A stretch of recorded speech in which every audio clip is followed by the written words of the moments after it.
पापी व्यक्ति का बुरा समय कब से शुरू होता है?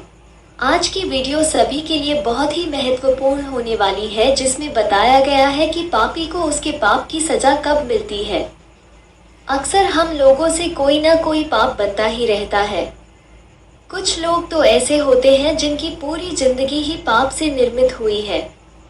उनकी पूरी दिनचर्या ही पाप कर्म से बनी हुई है। जिनका परिवार ही पाप की कमाई से पल रहा है और वे अपने आप को सुखी महसूस कर रहे हैं। जिनके पास धन दौलत की कोई कमी नहीं है।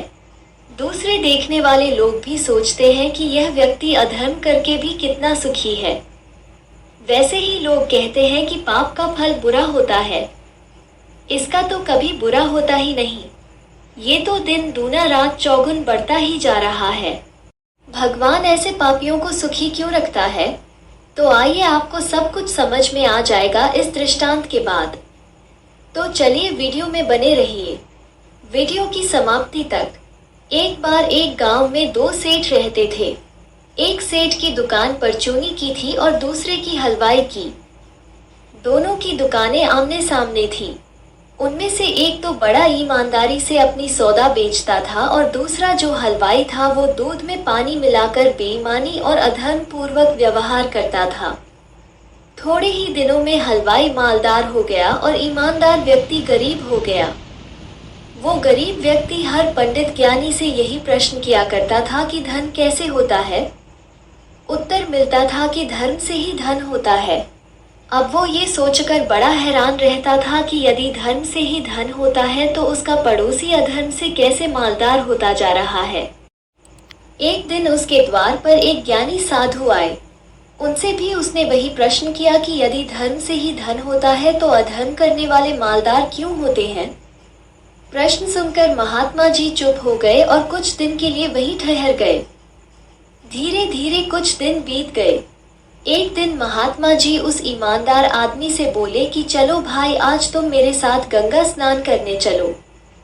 मित्रों, अब तो महात्मा जी के साथ वो ईमानदार व्यक्ति चला गया। वहां पहुंचकर महात्मा जी ने एक आदमी से अधिक गहरा गड्ढा खुदवाया और उस गड्ढे में उस ईमानदार व्यक्ति को खड़ा किया।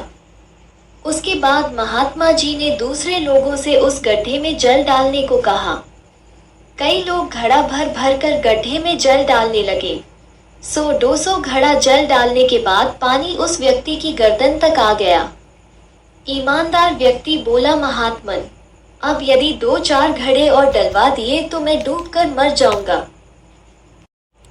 महात्मा जी बोले, यदि 100 घड़ा पानी डालने से तू नहीं मरा तो अब 2-4 घड़े डलवाने से कैसे मर जाएगा? महात्मा जी बोले, चिंता न करो, मैंने ये सब तुम्हारे प्रश्न का उत्तर देने के लिए किया था। इस जल की तरह पाप जब तक मनुष्य के कंठ तक रहता है तब तक पता नहीं चलता। जब आगे बढ़ जाता है तब दम घुटने लगता है, तभी उसका दुष्परिणाम मालूम पड़ता है।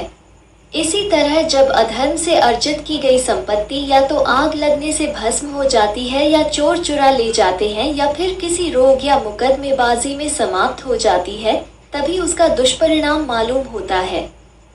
वास्तव में तो धर्म से ही धन की रक्षा होती है। पाप की सजा मिलने में उतना ही विलंब समझना चाहिए जितना भगवान श्री कृष्ण ने शिशुपाल को मारने से पहले किया था।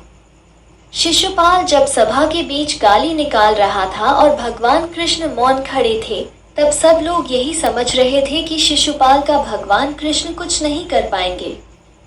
ठीक उसी तरह जब पाप और अत्याचार करने वाला व्यक्ति जब धनवान और सुखी संपन्न बनता जाता है, तब सबको यही लगता है कि वो अधर्म करके भी फलता जा रहा है।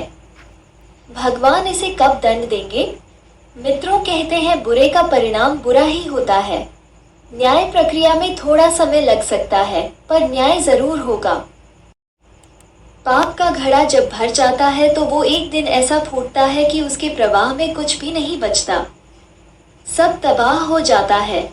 अत्याचारियों के विषय में कहा गया है कि जो दुष्ट दोषी होकर भी निर्दोष लोगों को कुपित करता है, वो सर्प युक्त घर में रहने वाले मनुष्य की भांति रात में सुख से नहीं सो सकता।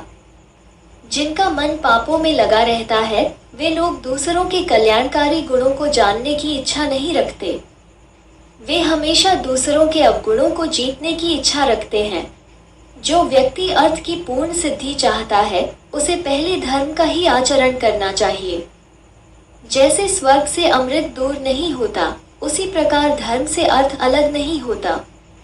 जो व्यक्ति समय अनुसार धर्म, अर्थ और काम का सेवन करता है वो इस लोक और परलोक में भी अर्थ और काम को प्राप्त करता है। ईमानदारी से कमाया गया धन सदैव हितकारी होता है और पाप से कमाया गया धन व्यर्थ में जाता है। उस धन से आप पुण्य लाभ नहीं कमा सकते। ऐसा धन विपत्तियों को बढ़ाने वाला होता है। इसलिए धर्मानुसार कर्म करो, सदैव आप और आपका परिवार सुरक्षित रहेगा। मित्रों, वीडियो पसंद आया हो तो वीडियो को एक लाइक अवश्य करना। आप सभी का बहुत बहुत धन्यवाद।